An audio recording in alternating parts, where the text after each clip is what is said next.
मैं प्रताप सिंह जी खाचरियावास का स्वागत नईमुद्दीन जी से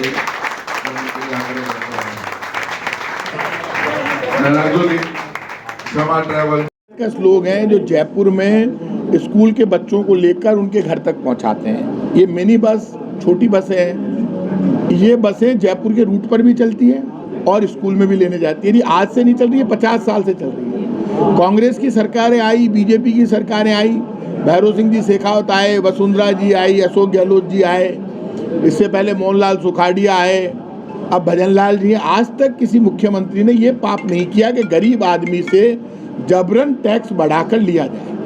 यदि ये 10,000 रुपये महीने का टैक्स देगा स्कूल बस वाला, तो स्कूल का बच्चा जो आज 3,000 रुपये महीने के दे रहा है ना, वो महीने के 30,000 देने पड़ेंगे उसको।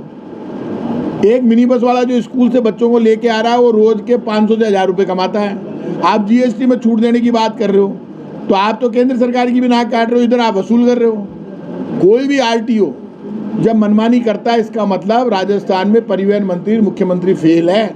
मैंने आज इनसे कहा पहले ये परिवहन मंत्री जी से मिलेंगे, बात करेंगे। फिर भी यदि ये जुल्म करते हैं, मेरे पास ऑटो वाले भी आए थे, ई रिक्शा वाले भी आए थे, मिनी बस वाले भी ये बैठे हैं, सारे के सारे स्कूल बस वाले। आपस में इनके किसी के कोई लड़ाई नहीं है। जरूरत पड़ी तो सारे मेहनत कश लोगों को एक करके और मुख्यमंत्री निवास का घेराव करेंगे, लेकिन जयपुर में मजदूर को नहीं मरने देंगे।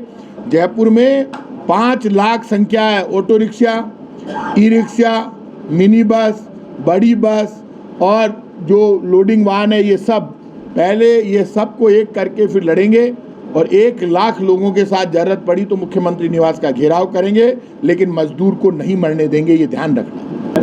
में परिवहन आयुक्त ने एक नया नियम निकाल दिया कि जो बसें फैक्ट्री और बस स्कूलों में चल रही थी, उनका टैक्स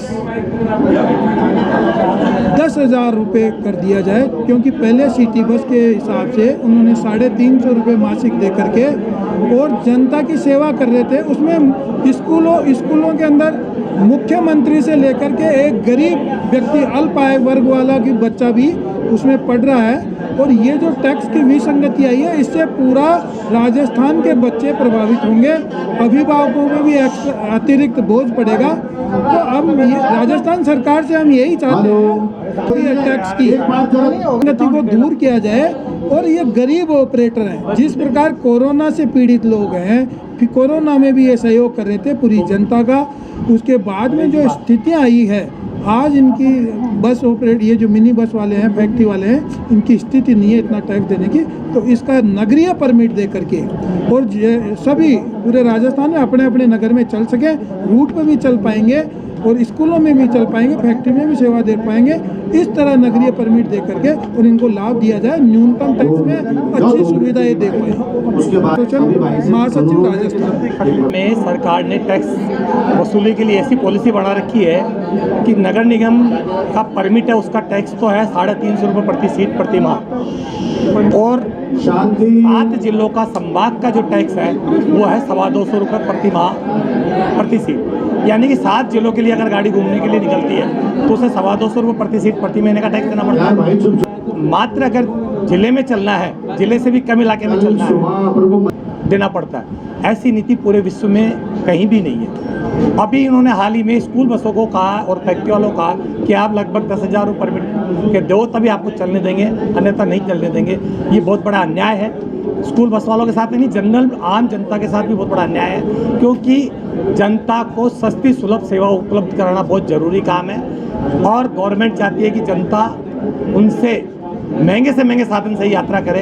ऐसी घोषणा करके जो आम मोटर मालिक के खिलाफ जो सरकार ने आह्वान किया है, उसका हम पुरजोर विरोध करते हैं। और यदि सरकार नहीं चाहती तो स्कूलों में, फैक्ट्रियों में सारी बसें बंद कर दी जाएगी, ऑटो वगैरह सब बंद कर दिए जाएंगे। अपने आप सरकार को अपने स्तर पे अपनी बसों से व्यवस्था कर लेगी, जैसे कि पूर्व में भी क्या होगा। Sir Jain, bus operator association, guardian.